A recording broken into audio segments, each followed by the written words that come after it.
Kaminari here. Welcome to Comic Reviews. It is the show where I review certain series and episode by episode. This time I'm doing RWBY, episode 2.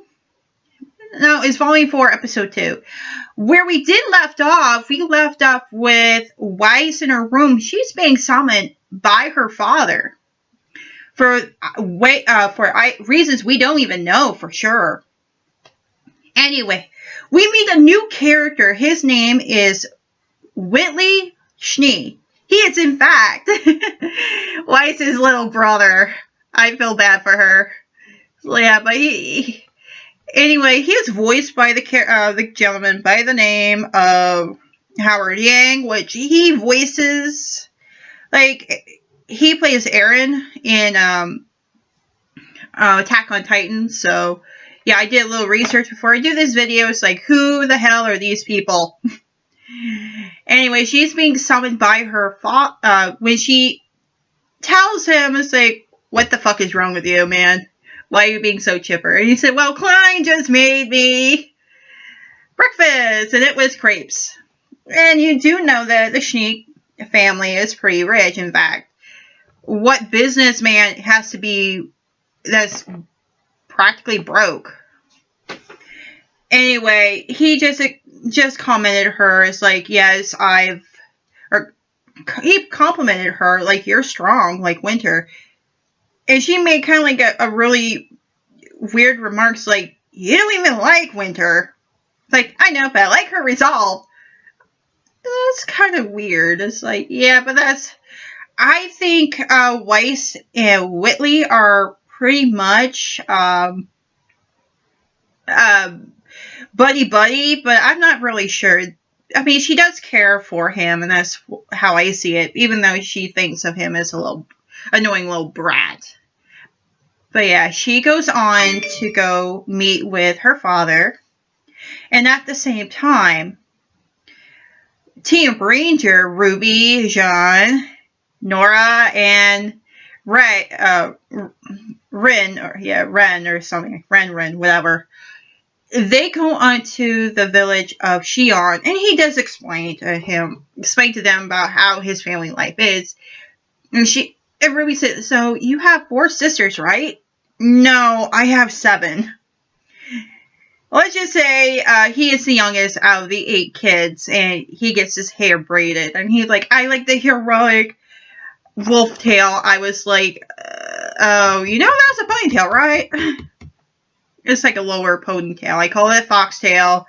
Some people say it's a wolf's tail. I used to have my hair like that when I was younger. Or last year when I get ready for winter and all that. Anyway, they head up to Xi'an, which is now destroyed. They were looking for survivors. On his dying breath, a huntsman told them the whole village was destroyed by bandits and plus Grimm. And he died after he told them this information, and Ren saw either a footprint or insignia saying someone was here. I think it's more of a footprint, but it looks like a hoof print to me, but that's just me, but I'm not sure. I'm so excited for the next episode. Anyway, the next scene, you meet, of course, Weiss. She goes into her father's study, and it turns out they had this interesting argument with General Ironwood. And they said, well, we can't do this one because we're still to blame. It's like, of course you're ruining my business. Remember, the Schnee Company is, in fact, a dust company. It's a type of business where they just take care of dust or elemental magical crystals that produce magic. And, of course,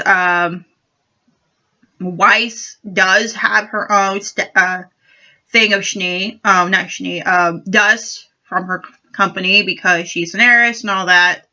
I said an heiress, does that mean she is not the heiress? It's more like Whitley will be the type of the type of kid who will end up with the entire company after Papa Schnee steps down as CEO and owner of the business. Even though it's been a while. We actually learned the name of Papa Schnee, and his name is Jacques. Yes, he is also played by Jason Douglas, another voice actor. And then after that, he made a comment like, "Did you forget your manners while you were away?" It's like, no, I never forgot my manners. I'm sorry.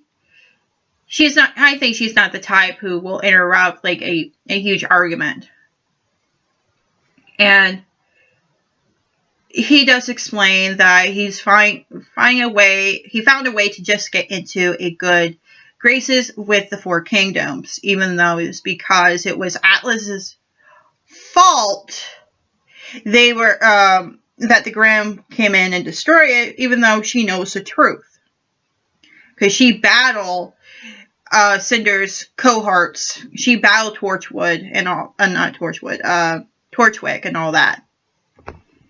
She was there at Beacon when Beacon fallen, so he asked her she technically tell her, look, you're singing in this charity concert, no questions asked.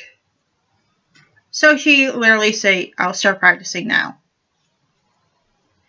Which made a lot of sense. Now the final scene, and this has been reoccurring in the episode itself, when Ruby was asleep, she kept on hearing Pierre's voice calling out, Jean, Jean, and we don't know why. It turns out it was a recording on Jean's scroll stating, you need to practice, and he was actually practiced earlier that morning, she kept on hearing. If you don't remember from my first comedy review on RWBY Volume 4, Episode 1, this is 8 months after Pierre's death. Pierre was disintegrated. Like I said, I don't really believe that she is dead. But she is dead, technically. And she's no longer around. And each character kept something of her that is reminding them of her. It's like how great of a person is. Anyway, she was instructing him to practice his swordsmanship.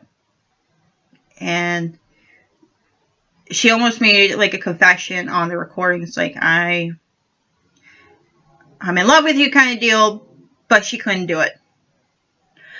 I think he got the message because after she died, he like understands why she said that. And I feel really bad for Pierre. It's like, I was the type of person who like, I really like someone, and then they're like, it's no use. He won't like me like that, even though he's like fighting for Weiss. Which I think is kind of silly. Oh, and I did never mention that Klein, okay, back when she goes back to talk to Klein and all that, it's like Klein offered her coffee. Turns out that Klein is a really interesting character, and I'd like to see more of him because he has a split personality. He goes from personality to personality depending on the eye color. Brown for his like serious, red for his like piratey kind of voice. Personality, I think Hazel for, like, that's my little snowflake. I call that, homosexual kind of voice. I kind of explained to my friends, like, you have that speech pattern, and I can tell. But he doesn't mean it like that. I think green, I can't remember what green and blue is. It's like, blue is more like worried or scared, and green is just like normal.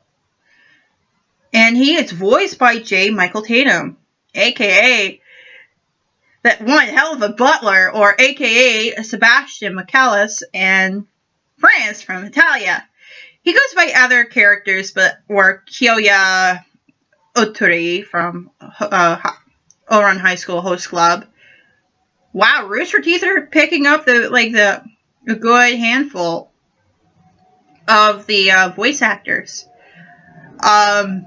Anyway, I'm going to end it, probably my synopsis of the video. And what do I really think? I really like how it approaches, and it made a whole lot of sense of the character design for Volume 4. One, you got the character, why she's in like a really nice short dress, even though Atlas is considered a cold place because it's up north. But it then also explains his ball gown. I thought that the guy with the white eye, with like the white hair, the blue eyes, was like, oh, I had to marry this motherfucker kind of deal. It's like I'm being forced to get married and all that, even though she's actually aged pretty much 15. And I believe her brother is pretty much 13 or 14. I'm not sure. But it is confirmed that he is her younger brother. They also mentioned that Mom is in the garden drinking. It could be just like a drink just to like let out some stress out or just enjoy the scenery of the garden. But I don't know. I have this like really weird suspicion that she is in fact a kind of like a drunkard at times. But we don't know. We won't. We showed a picture of her mother, Papa Schnee, and then her dad. It's like, okay, that's pretty cool. And we saw Winter. Winter's not liked by Whitley for some odd reason, so I don't know why. They'll probably mention it later on. Shion, I like how he's like portrayed as right now destroyed, because it made a whole lot of sense like to progress the story further. Even though Jean did explain that it used to be a really cool place that his family used to go by for camping and all that. And he said, I get my own tent because I'm special. Well, I said, I don't want my sisters to braid my hair. And it made a whole lot of sense. And Nora was being Nora. And Ren is being Ren. I do like how Klein is portrayed as vocally, and how he was animated, because it gives a more depth character and explain like some of his, explain why he voices so differently in that way, even though he's voiced by a pretty good voice actor. Yeah, I got my chance to see it recently, so the last time you saw it was Monday, and I had to like can't find out my password, but it came out yesterday. I got a chance to watch it today and all that. Do I like the episode? I really like it. I'm a huge fan of RWBY because of the action and the story and the characters. Well put up. Anyway, a little announcement before I let go and go and on my merry way, finishing up my project and all that, and get ready for the next episode, which I got dibs. Anyway, I am working on the Halloween edition to Game Culture right now, and there's something to do with the Pokemon franchise since it's the 20th anniversary of Pokemon. Another one has something to do with what is just came out as of a few days ago, and just confirms my suspicion of how the character, how this Pokemon to be and all that. That is in the next episode, not the Halloween edition. And I'm also going to be playing on my St. Patty's Day Game Culture, which I'm going to be dubbed and Pop Culture.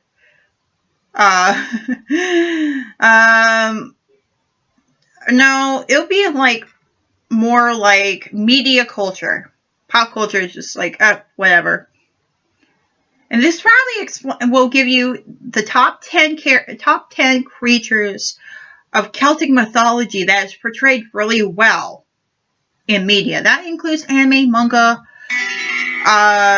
your basic television show, sitcom, and all that.